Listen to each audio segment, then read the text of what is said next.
Jadi alhamdulillah, bila sebut tentang suratul mulk, dimulakan ayat dengan taqdis dan juga ta'zim kepada Allah Subhanahu wa taala. Kita lihat tabarakalladzi biyadihil mulk, tabarakalladzi biyadihil mulk wa huwa ala kulli syai'in qadir. Dimulakan suratul mulk dengan taqdis dan juga ta'zim kepada Allah Subhanahu wa taala, menunjukkan tabarak. Tabarak adalah maha suci Allah, tabarak maha tinggi Allah Subhanahu wa taala, dan juga tabarak tidak boleh disandarkan kepada mana-mana kalimah melainkan kepada kalimah Allah. Al-mulk bermakna kerajaan, kerajaan langit dan juga bumi, menunjukkan maha suci Allah, maha tinggi Allah Subhanahu wa taala. Biyadihil mulk, di tangan Allah lah kerajaan. Wa huwa ala kulli syai'in qadir. Kerajaan di sini bermaksud kerajaan langit dan juga bumi, milik Allah Subhanahu wa taala secara mutlak. Bila sebut secara mutlak, bermaksud Allah Ta'ala boleh merendahkan seseorang, menaikkan seseorang, menjatuhkan seseorang, juga meninggikan seseorang, memberi kemiskinan kepada seseorang ataupun memberi kekayaan kepada seseorang. Allah Ta'ala boleh mentakbir alam ikut fa'alul lima yurid, bagaimana yang Allah Subhanahu wa Ta'ala kehendaki. Allah Ta'ala boleh mematikan kepada siapa yang Allah Ta'ala nak, memberi kehidupan kepada siapa yang Allah Subhanahu wa taala mahukan. Surah ini juga surah yang tuan-tuan puan-puan baca selepas daripada Isyak, itu juga dinamakan sebagai surah Al-Waqiyah. Al-Waqiyah bermaksud sama maksud dengan Al-Munjiyah. Jadi satu surah dia ada banyak nama. Macam tuan-tuan lah, mungkin di surau tuan-tuan dipanggil nama lain, di rumah dipanggil lain, di kampung tuan-tuan ada gelaran lain. Dalam suratul mulk dipanggil sebagai suratul mulk, surah tabarak, dan juga surah al-waqiyah. Al-waqiyah makna pendinding, penyelamat. Al-munjiyah maknanya sama. Kerana apa dinamakan al-waqiyah, al-munjiyah? Kerana menyelamatkan manusia daripada azab kubur dan juga memberi syafaat kepada tuan yang membaca surah al-mulk tabarak. Daripada Ibnu Abbas, dia menamakan suratul mulk dengan surah al-mujadalah. Kerana apa dinamakan surah al-mujadilah? Kerana dengan suratul mulk dia akan berdebat di hadapan Allah untuk selamatkan orang ini, penghuni kubur ini, daripada azab kubur. Tuan-tuan, puan-puan yang dirahmati Allah Subhanahu wa taala, kalau kita lihat di dalam hadis riwayat daripada Imam Hakim dalam kitab Al-Mustadrak, yang mana hadis yang sahih yang menyebut surah Al-Mulk adalah al-mani'ah min azabil qabr, yang menyelamatkan manusia daripada azab kubur. Hadis yang kedua daripada riwayat Imam Tirmizi dan juga Imam Abu Daud menyatakan inna suratan fil Quran salasuna ayatan. Dalam satu surah dalam Quran mempunyai 30 ayat. Fasyafa'at li rajulin, dia memberi syafaat, surah ini memberi syafaat li rajulin kepada seorang lelaki, hatta ghufira lah, sehinggalah diampunkan dosanya, iaitu itulah surah tabarak. Tabarakalladzi biyadihil mulk. Dalam riwayat yang lain, riwayat daripada Abu Daud, ada juga menyatakan tentang kelebihan hadis ini, ia adalah menyelamatkan manusia daripada azab kubur. Kita lihat apakah munasabah surah Al-Mulk dengan surah sebelum ini. Surah Al-Mulk, untuk pengetahuan tuan-tuan dan juga puan-puan dirahmati Allah, adalah surah yang pertama dalam juzuk yang ke-29. Dan apa munasabah antara surah ini dan juga surah sebelum ini? Bila tuan-tuan belajar dalam ulumul Quran, ada di sana dipanggil sebagai al-munasabah. Apakah munasabah surah ini dengan surah sebelum ini? Apakah munasabah ayat ini dengan ayat sebelum ini? Dari sudut umum, kita lihat surah ini, surah Tabarak, terkandung surah yang telah terdahulu dari sudut umumnya, amnya. Apa dia? Iaitu surah yang telah terdahulu menyatakan Allah Subhanahu wa taala berkuasa kepada Nabi SAW dalam mendepani perancangan dua orang isteri Nabi, iaitu Hafsah dan juga Aisyah radhiyallahu taala anhuma, dalam membuat jerat ataupun perangkap kepada Nabi lah. Dalam membuat jerat ataupun perangkap kepada Nabi. Biasalah bila hidup bersama dengan isteri-isteri lain, maka mereka cuba untuk memerangkapkan Nabi. Tuan-tuan boleh baca sendirilah dalam surah At-Tahrim. Sehingga Nabi mengharamkan, dalam satu riwayat Nabi mengharamkan madu yang Nabi minum di rumah salah seorang daripada isteri Nabi.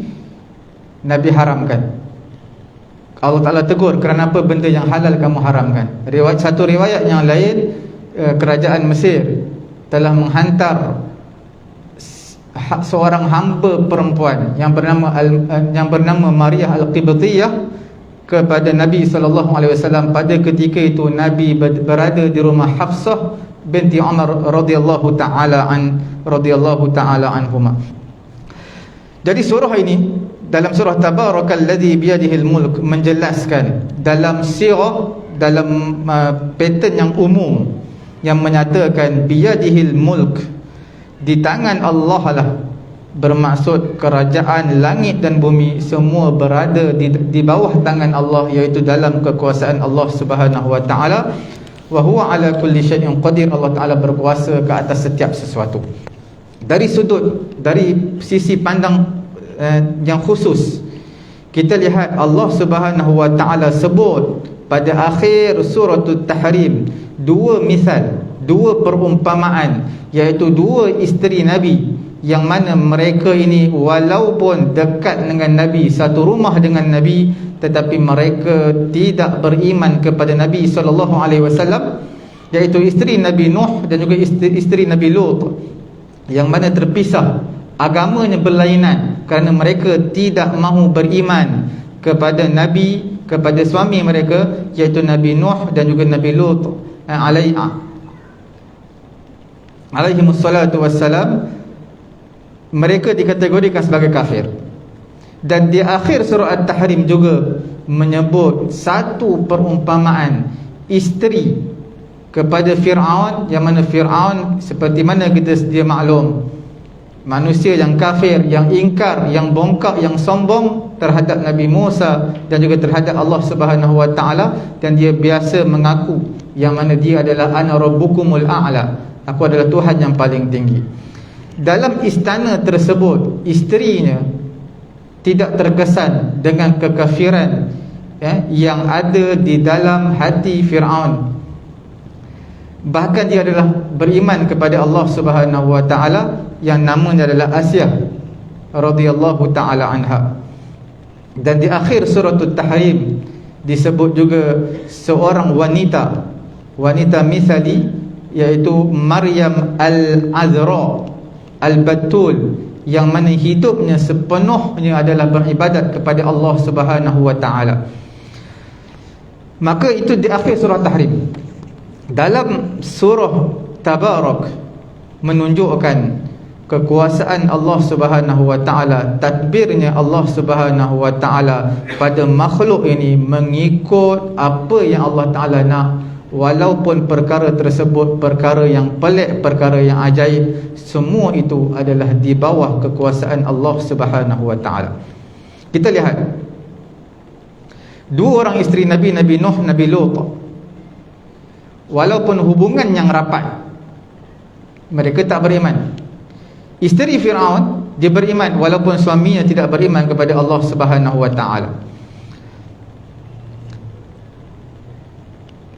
Sebab itu kalau kita lihat di dalam Al-Quran, dalam surah Ali Imran dan juga surah Maryam, perkara yang pertama Allah Ta'ala sebut, perkara yang ajaib dan juga pelik, adalah kisah Nabi Zakaria alaihi salatu wassalam bersama dengan isterinya.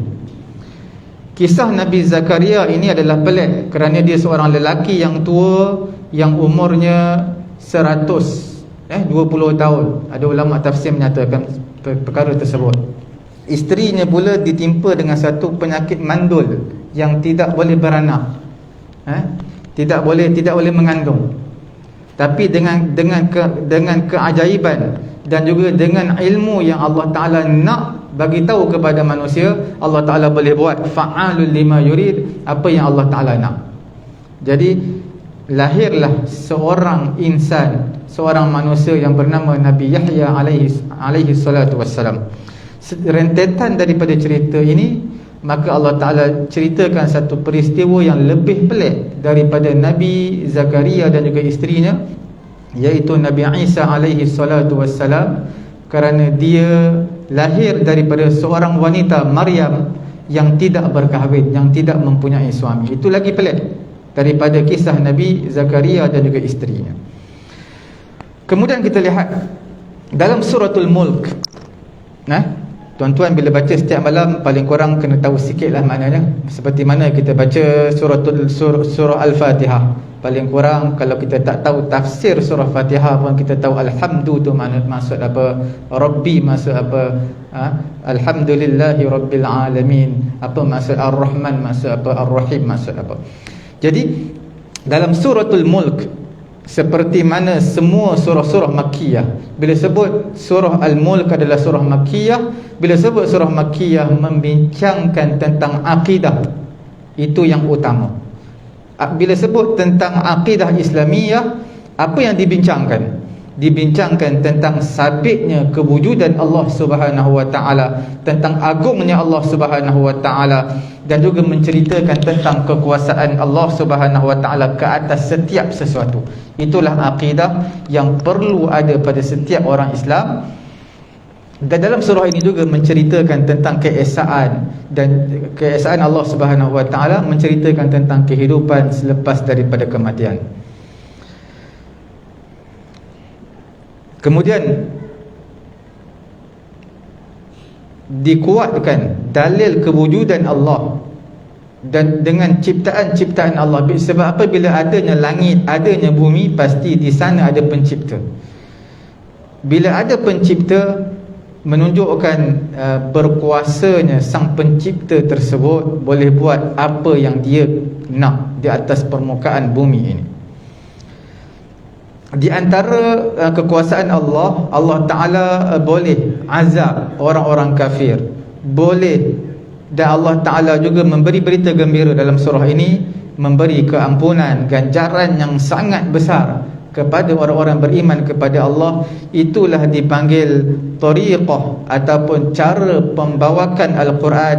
Bila ada tarhib, di sana ada targhib. Bila cerita tentang orang jahat, diselangi dengan orang baik. Bila cerita tentang syurga, maka akan diselangi dengan api neraka Allah Subhanahu wa taala. Itulah dipanggil sebagai munasibatul abdad, kesinambungan di dalam Al-Quran. Di antara kekuasaan Allah yang Allah Ta'ala ceritakan di dalam suratul Mulk, Allah Ta'ala mengetahui perkara tersembunyi, perkara yang jelas. Sebab apa Allah Ta'ala bagi tahu? Bila Allah Ta'ala sebut di awal ayat Allah Ta'ala ciptakan manusia, bermaksud Allah Ta'ala pegang, menguasai ke atas manusia tersebut. Kemudian di akhir surah tutup dengan isbatil ba'as, iaitu mensabitkan hari kebangkitan, kematian selepas hari kebangkitan manusia selepas daripada manusia mati di kehidupan dunia. Kesimpulan dia apa? Sebelum kita masuk tafsir dalam suratul Mulk, kesimpulan dia adalah mensabitkan Allah Ta'ala itu wujud, ada. Allah Ta'ala itu Maha Esa, dan juga Allah Ta'ala itu adalah Maha Berkuasa. Okey. Kita lihat seperti mana yang saya bacakan tadi, hadis riwayat Imam Tirmizi daripada Abu Hurairah, inna suratan fil Quran 30 ayah. Sesungguhnya surah dalam Quran itu mempunyai 30 ayat. Syafa'at li sahibiha, dia akan memberi syafaat kepada tuannya, ghufira lahu, sehinggalah diampunkan dosanya, iaitu tabarakalladzi biyadihil mulk. Kemudian daripada hadis, satu hadis yang lain riwayat Imam Tirmizi daripada Ibnu Abbas, dinamakan surah ini adalah surah Al-Waqiah Al-Munjiyah kerana Nabi SAW bagi tahu sendiri. Nabi kata hiya al-mani'ah hiya al-munjiyah tunjihi min azabil qabr. Surah ini adalah surah penyelamat manusia daripada azab kubur. Kita lihat tabarakalladzi biyadihi al-mulk wa huwa ala kulli syai'in qadir. Maha tinggi Allah Ta'ala, di tangannya kerajaan, dan Allah Ta'ala itu berkuasa ke atas setiap sesuatu. Kita lihat Allah Ta'ala memuji diri dia untuk mengajar kepada manusia, memberitahu kepada manusia. Kita tidak boleh puji diri kita. Allah Ta'ala boleh memuji dirinya sendiri, dan Allah Ta'ala juga nak bagi tahu apa dia. Allah Ta'ala boleh buat apa yang dia nak, dan tak ada siapa pun, bila sebut tentang syai'in qadir, iaitu maha berkuasa, la yu'jizuhu syai', satu makhluk pun tidak mampu untuk menghalang apa yang Allah Subhanahu wa Ta'ala kehendaki. Maksudnya, siapa yang Allah Ta'ala nak angkat dia, maka dia akan jadi mulia. Siapa yang Allah Ta'ala nak jatuhkan dia, maka dia akan jadi hina. Siapa yang Allah Ta'ala nak tahan rezeki dia, maka dia akan jadi papa. Siapa yang mana Allah Ta'ala nak limpahkan rezeki kepada dia, maka dia akan jadi kaya. La yus'alu amma yaf'alu wa hum yus'alun. Allah Subhanahu wa Ta'ala tidak akan ditanya apa yang Allah Ta'ala buat, kerana setiap perbuatan Allah itu di sana ada hikmahnya, di sana ada keadilan Allah, dan juga kekuasaan Allah yang mana di luar jangkauan kemampuan ilmu manusia. Berbeza dengan kita, setiap perbuatan kita, perkataan kita pasti akan ditanya oleh Allah Subhanahu wa Ta'ala.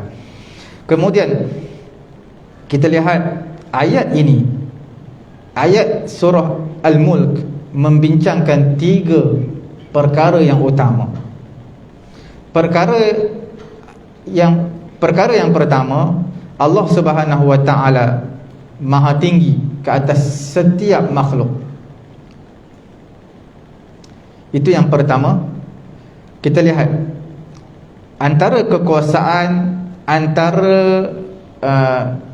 antara kekuasaan dan juga ilmu Allah Subhanahu wa Ta'ala pada ayat yang kedua, alladzi khalaqal mauta wal hayata liyabluwakum ayyukum ahsanu amala wa huwal azizul ghafur. Allah Subhanahu wa Ta'ala yang menciptakan kematian dan juga kehidupan. Liyabluwakum ayyukum ahsanu amala, siapakah di kalangan kamu yang amalannya paling baik? Manusia yang ada di kehidupan dunia pasti ada masalah, pasti akan diuji. Tidak ada manusia yang kata dia tak ada masalah. Orang gila yang tak ada masalah. Manusia sentiasa akan diuji dari segi kawan kita, jiran kita, sahabat kita, rakan satu office kita, ataupun kalau kita guru, anak murid kita, ataupun bos kita, ataupun isteri kita, ataupun anak kita, pasti akan diuji. Dalam ayat ini Allah Ta'ala mendahulukan kematian berbanding kehidupan. Sebab apa? Sebab apa dalam ayat ini didahulukan kematian? Alladzi khalaqal mauta wal hayata. Allah Ta'ala menciptakan kematian. Sebab apa didahulukan perkataan kematian? Kerana aqwa da'iyan ilal amal. Manusia bila sebut tentang mati akan ingat kepada amalan. Apakah ibadat yang dia perlu buat? Dalam ayat yang lain, dalam surah Ali Imran, tulijul laila fin nahari wa tulijul nahara fil lail wa tukhrijul hayya minal mayyiti wa tukhrijul mayyita minal hayy. Iaitu dalam ayat tersebut didahulukan kehidupan, selepas itu kematian. Semua setiap didahulukan satu perkataan berbanding perkataan yang lain di dalam Al-Quran selalunya mempunyai sebab. Pasti mempunyai sebab. Dalam surah Al-Imran, kerana sebabnya adalah tashrif, satu kemuliaan. Hidup itu kan lebih mulia daripada mati. Jadi dalam ayat ini, sebab apa didahulukan kematian? Jawapannya adalah supaya manusia itu cepat beramal, akan teringat, lebih kuat untuk melakukan ibadat kepada Allah Subhanahu wa Ta'ala.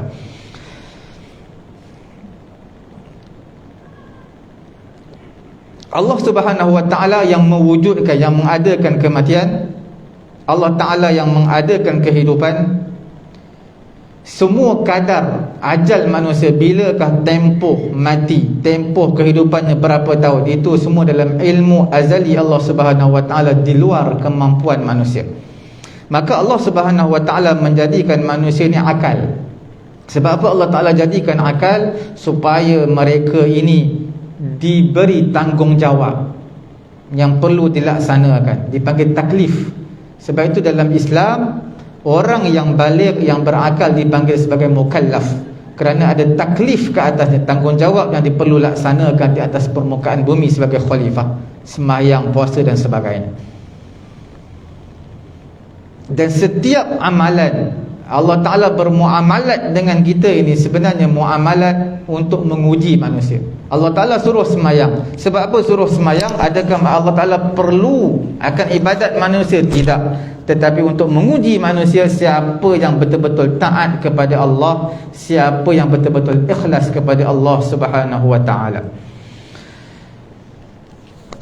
Walaupun dalam ayat ini Allah Ta'ala kata akulah berkuasa, tapi jangan lupa di ayat yang kedua ini, di akhir sekali Allah Ta'ala menyatakan wa huwal azizul ghafur.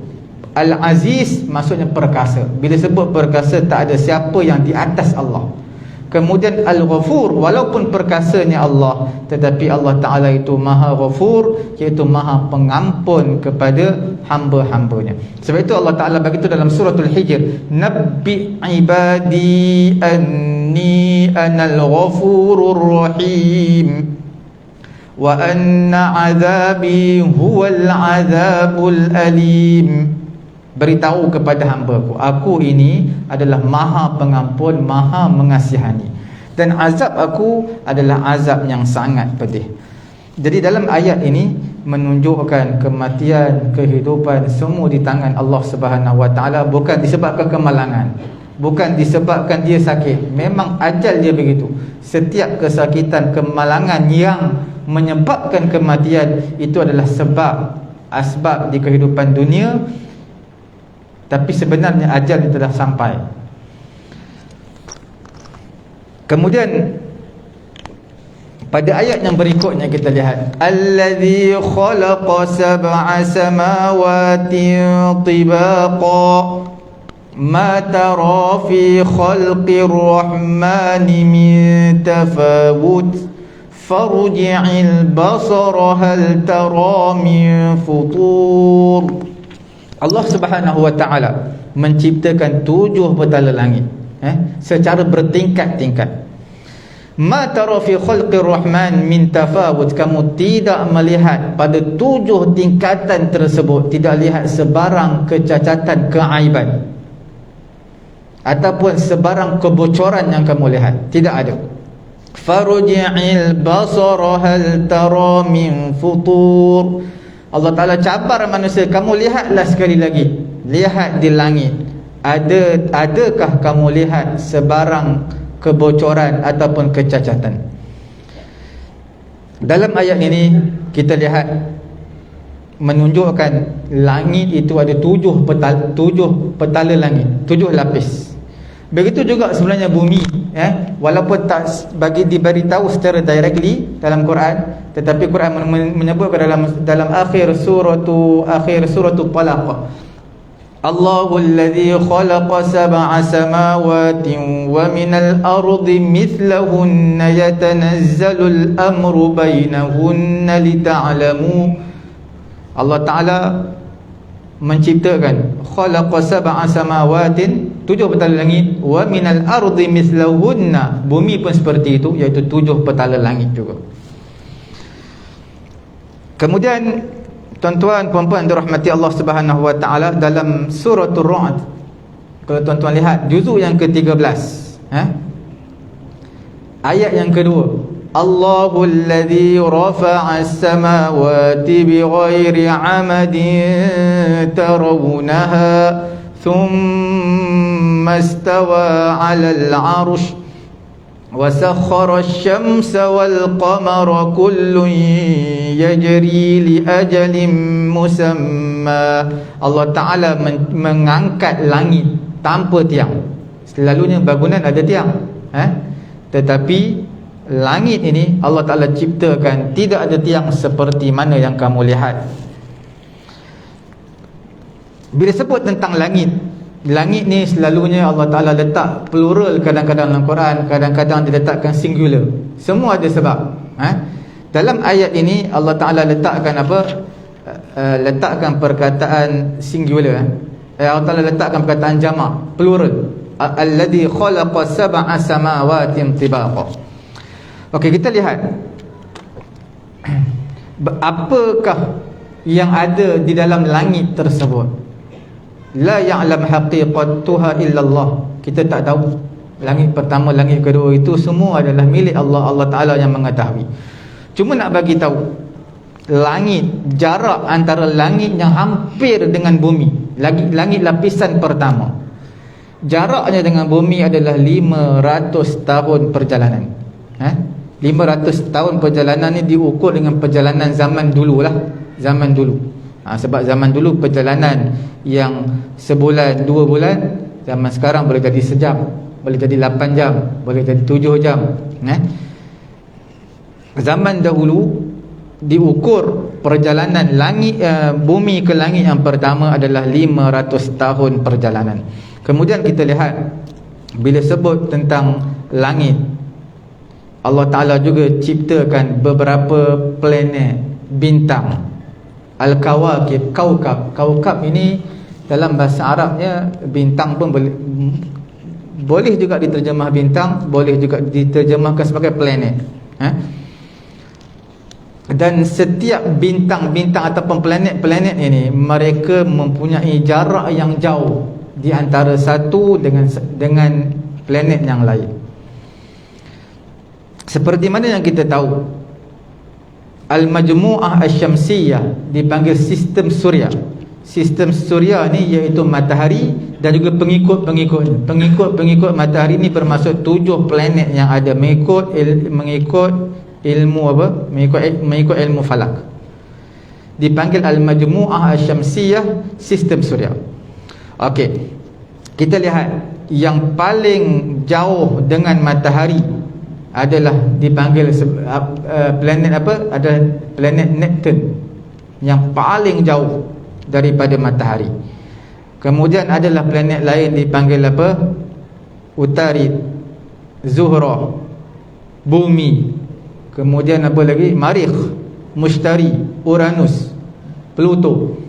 Planet yang paling besar seperti mana yang tuan-tuan tahulah, planet Mushtari. Yang second, nombor 2 yang paling besar adalah planet Zuhal. Ini semua dalam itu masuk dalam sistem suria. Dan banyak lagi sebenarnya cakrawala yang lain yang mana di luar daripada kemampuan manusia, yang manusia tak dapat lihat, dan juga tidak dapat mengkaji semuanya sekali. Semua dalam pengetahuan Allah Subhanahu Wa Taala. Kemudian Allah Ta'ala menyatakan pada ayat yang berikutnya, pada ayat yang keempat, pada ayat yang keempat, thumma ruji'il basara karratain yanqalib ilaikal basaru khasi'an wa huwa hasir. Allah Ta'ala kata, kamu lihatlah sekali lagi, lihat lagi dan lagi, berkali-kali kamu lihat. Last sekali apa yang akan terjadi? Kamu akan tertunduk hina. Betapa tingginya langit, betapa sempurnanya ciptaan Allah, dan kamu hanya dapat melihat, hanya letih saja, kerana tidak ada apa-apa kekurangan, kecacatan yang kamu lihat pada langit tersebut.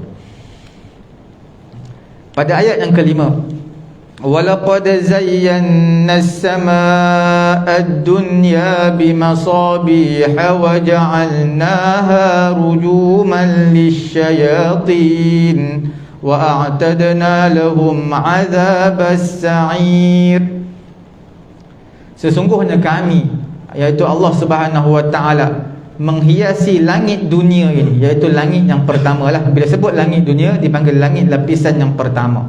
Kami hiasi dengan lampu-lampu. Masabih adalah plural kepada misbah, iaitu lampu-lampu. Apa maksud lampu? Iaitu bintang-bintang. Wa ja'alnaha rujuman lisyayatin.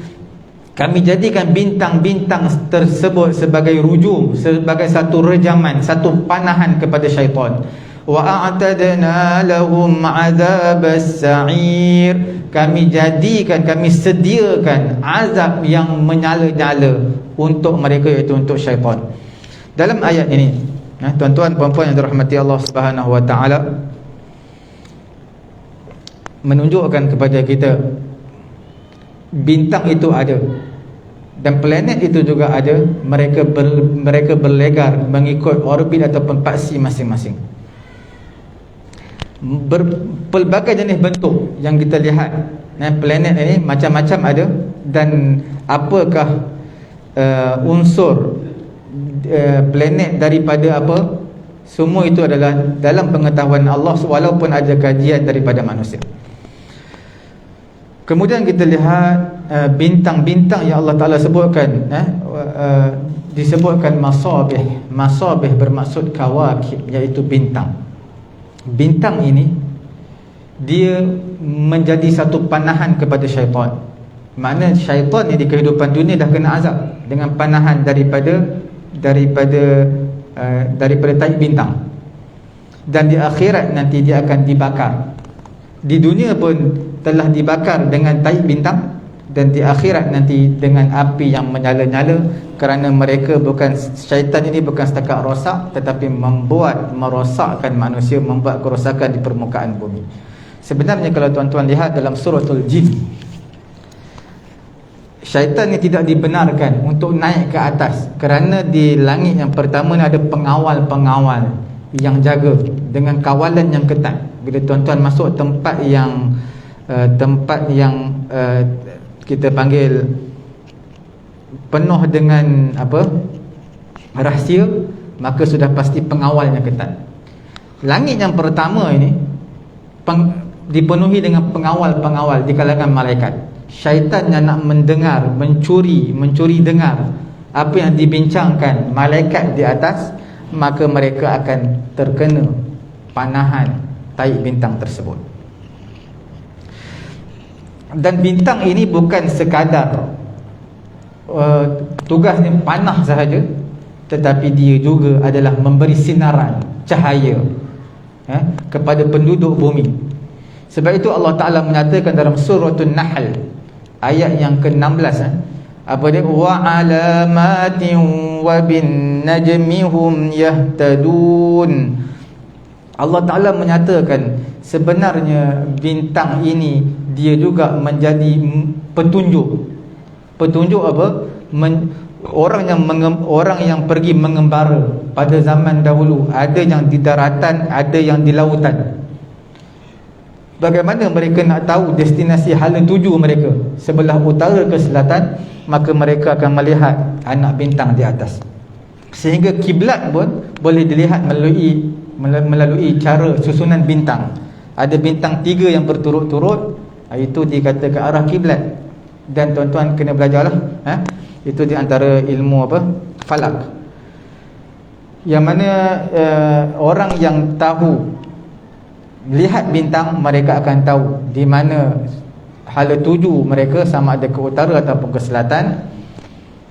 Sama ada orang yang bermusafir tersebut bermusafir di daratan ataupun di lautan.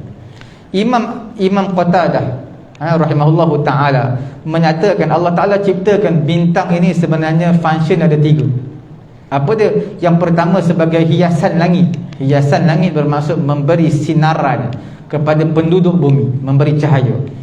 Dan yang keduanya sebagai rujuman lisyayatin, iaitu sebagai rejaman, sebagai panahan kepada syaitan. Dan yang ketiganya adalah memberi tanda, signboard. Kepada siapa tu? Kepada orang yang mengembara, bermusafir, sama ada di daratan ataupun di lautan. Siapa yang mentakwilkan selain daripada 3 perkara ni, dia kata dengan sebab bintang adalah seperti ini, berlaku seperti ini, ataupun ada ilmu yang baru selain 3 ni, ilmu bintang, maka itu adalah dipanggil sebagai ahlun nujum. Mereka pula yang mentakwilkan perkara ni yang akan berlaku. Kemudian Allah Subhanahu wa taala, kalau tuan-tuan baca dalam surah As-Saffat, disebutkan perkara yang sama. Inna zayyana as-samaa'a ad-dunya bi zinatinil kawakib wa hifdhan min kulli syaitanin marid la yasma'una ila al-mala'il a'la wa yuqdhafuna min kulli janib duhuran wa lahum 'adabun wasib. Tuan-tuan lihat kan, lebih kurang ayat yang ke-6 sampai ayat yang ke-10 dalam surah As-Saffat, juzuk yang ke-23. Tuan-tuan akan lihat apa yang saya sebutkan tadi. Mereka cuba untuk mendengar perbicaraan yang di atas langit, maka Allah Ta'ala telah kenakan mereka dengan panahan anak panah daripada bintang. Okey, kita lihat daripada ayat yang kita bincangkan. Ada beberapa ayat yang kita bincangkan tadi, lebih kurang 5 ayat. Ayat yang pertama sampai ayat ke-5. Ayat yang kita bincangkan tadi menunjukkan Allah Ta'ala itu maha berkuasa. Dan yang keduanya, Allah Ta'ala ini memberikan sesuatu kepada hamba ataupun menahan sesuatu kepada hamba. Allah Ta'ala bermuamalat dengan kita adalah untuk menguji kita sebenarnya, sama ada kita taat ataupun tidak. Kemudian perkara yang ketiga, Allah Subhanahu wa taala mewujudkan, mencipta langit ini bertingkat-tingkat dan tidak ada sebarang kecacatan, keaiban yang kita lihat. Dan perkara yang keempat, apa dia? Manusia bila lihat lagi dan lagi lihat langit, dia tidak akan lihat keaiban, bahkan manusia akan lihat dengan kehairanan. Sebab apa? Luasnya terbentang langit, birunya langit tanpa sebarang tiang, dan manusia akan tertunduk hina betapa kerdilnya diri manusia ini. Dan yang kelimanya, Allah Subhanahu wa taala menghiasi langit dengan langit yang paling dekat dengan dunia, iaitu dengan bintang. Hiasi dengan bintang untuk memberi cahaya kepada manusia. Ayat ini semua, 5 ayat yang kita bincangkan adalah menunjukkan apa?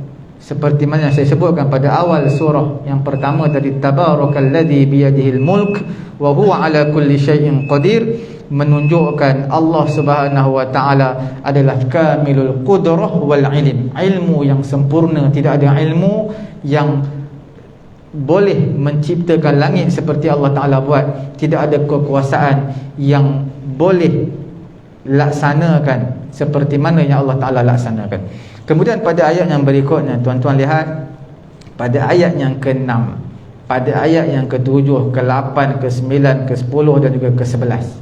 6 sampai 11 ayat ini menceritakan tentang azab yang ditimpakan kepada si pendurhaka ataupun kepada orang-orang kafir yang tidak mahu beriman kepada Allah, sedangkan bukti telah terhampar di hadapan mereka, kebenaran di hadapan mereka. Tuan-tuan lihat antara munasabah ayat yang ke-6 dan juga ayat yang sebelum ini. Apa munasabah dia? Allah Ta'ala ceritakan syaitan ini telah diberi azab sama ada di dunia dengan panahan daripada tai bintang, dan juga akan diazab di akhirat nanti dengan api neraka Allah. Dan Allah Ta'ala sebut secara khusus pada ayat yang ke-5 tentang syaitan akan diazab. Pada ayat yang ke-6 dan berikutnya, Allah Ta'ala mentakmimkan, mengumumkan, bukan sekadar syaitan, tetapi siapa yang ikut jejak langkah syaitan, maka ingatlah peristiwa ataupun perkara yang sama ditimpa kepada manusia tersebut. Allah Ta'ala menjelaskan bahawasanya azab ini disediakan bukan sekadar kepada syaitan, bahkan kepada orang kafir yang ingkar kepada Allah Subhanahu wa taala.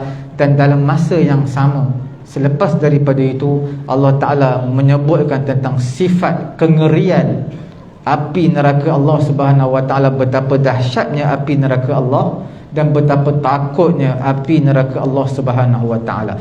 Kita lihat sikit. Walilladzina kafaru bi rabbihim adzabu jahannam wa bi'sal masir. Bagi orang-orang yang kufur kepada Allah Subhanahu wa taala, bagi mereka adalah azab neraka Jahannam, wa bi'sal masir, itulah sebenarnya seburuk-buruk tempat. Pada ayat yang ketujuh, idza ulqu fiha sami'u laha syahiqan wa hiya tafur, apabila mereka orang kafir dicampakkan di dalam neraka, maka mereka akan mendengar pada api neraka tersebut satu suara jeritan yang menakutkan. Iaitu orang kafir bila dicampakkan dalam api neraka Allah Subhanahu wa taala, mereka akan dengar suatu suara yang janggal, yang pelik, seperti mana suara kita panggil suara apa, himar. Suara himar ni antara suara yang paling jelek lah. Api neraka, orang kafir yang masuk dalam tu, mereka dengar suara yang menggerunkan. Kemudian tafur ini maksudnya menggelegak. Tafur, api yang sangat menggelegak. Takadu tamayyazu minal ghayz kullama ulqiya fiha fawjun sa'alahum khazanatuha alam ya'tikum nadhir. Takadu tamayyazu minal ghayz, hampir-hampir terpisah sebahagian dengan sebahagian yang lain. Sebab apa? Betapa marahnya api neraka Allah, seolah-olah hampir terpisah antara satu api dengan api yang lain. Walaupun api itu satu, dia punya marah terhadap orang kafir hampir-hampir terpisah. Kullama ulqiya fiha faujun, setiap kali dicampakkan dalam api tersebut satu gerombolan daripada orang kafir, sa'alahum khazanatuha, mereka telah ditanya oleh penjaga neraka Jahannam. Bila penjaga neraka Jahannam bertanya, itu juga satu azab. Tanya daripada api neraka Jahannam. Bila kita dapat seorang guru, contoh guru yang sangat garang, maka soalan yang ditanyakan itu sebenarnya satu azab, satu tekanan, pressure kepada kita. Jadi penjaga neraka Jahannam akan bertanya kepada mereka, alam ya'tikum nazir, tidakkah datang kepada kamu si pemberi peringatan? Rasul tak datang kepada kamu ke? Soalan ni sebenarnya bukan nak suruh jawab, tapi sebagai taqri' ataupun taubih, iaitu mencela orang-orang kafir. Sebab apalah kamu tak mahu ikut Rasul yang diutuskan di kehidupan dunia kepada kamu? Kemudian mereka jawab, qalu bala qad ja'ana nadhirun fakadzabna wa qulna ma nazzalallahu min syai'in in antum illa fi dhalalin kabir. Mereka menjawab, iya, memang ada Rasul datang. Qad ja'ana nadhirun, telah datang kepada kami seorang Rasul, seorang nazir, memberi peringatan. Fakadzabna, kami telah dustai Rasul tersebut. Wa qulna ma nazzalallahu min syai', dan kami berkata Allah Ta'ala tak turunkan sesuatu ayat apa pun. In antum illa fi dhalalin kabir, tidak ada kamu melainkan sebenarnya berada dalam satu kesesatan yang sangat jauh, yang sangat besar. Ayat ni ayat terakhir kita bincang untuk pada malam ni. Orang kafir jawab ni, orang kafir menjawab, walam yuha ilaika bi syai'in min umuril ghaib wa akhbarul akhirah wa syara'i'. Allah Ta'ala utuskan Nabi cerita tentang hari akhirat, cerita tentang perkara-perkara ghaib. Mereka tak percaya, mereka tolak semua yang Rasul bawa datang kepada mereka. Dan kalau kita lihat, bukan sekadar suratul Mulk cerita perkara yang sama, bahkan tuan-tuan boleh lihat dalam suratul Zumar ayat yang ke-71, ayat ke-71 atau 39, tuan-tuan lihatlah.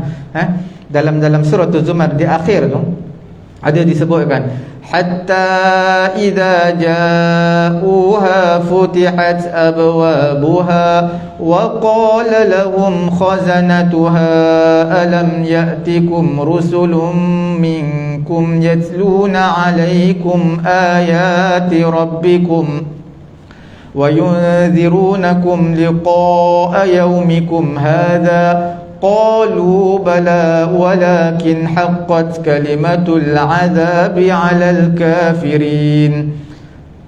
Dibuka pintu-pintu neraka, Maka penjaga neraka tanya, alam ya'tikum rusulun minkum, tak datang ke beberapa orang rasul di kalangan kamu, yatluna alaikum ayati rabbikum, baca ayat-ayat Tuhan kamu, memberi peringatan kepada kamu tentang hari ini, hari kebangkitan ini. Mereka kata bala, ya ada, walakin haqqat kalimatul azabi 'alal kafirin.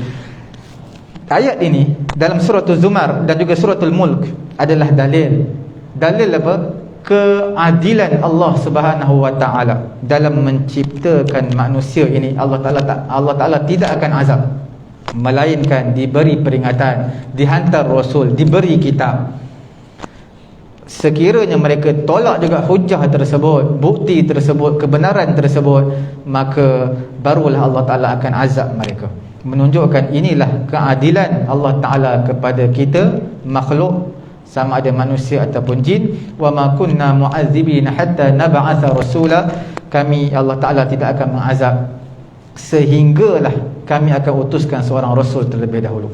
InsyaAllah apa yang kita dengar pada malam ini sedikit pencerahan mengenai suratul Mulk, InsyaAllah kita akan sambung pada hari yang akan datang. Cukup sekadar ini supaya paling kurang tuan-tuan yang baca lepas daripada Isyak. Memang kebanyakan di mana? Kuala Lumpur ini, kebanyakan surau dan juga masjid mereka baca suratul Mulk. Paling kurang kita tahu apa maksud dan juga intipati ayat yang kita baca. Semoga Allah Ta'ala memberi kefahaman kepada saya dan juga kepada tuan-tuan puan-puan dirahmati Allah Subhanahu wa Ta'ala. Cukup sekadar ini.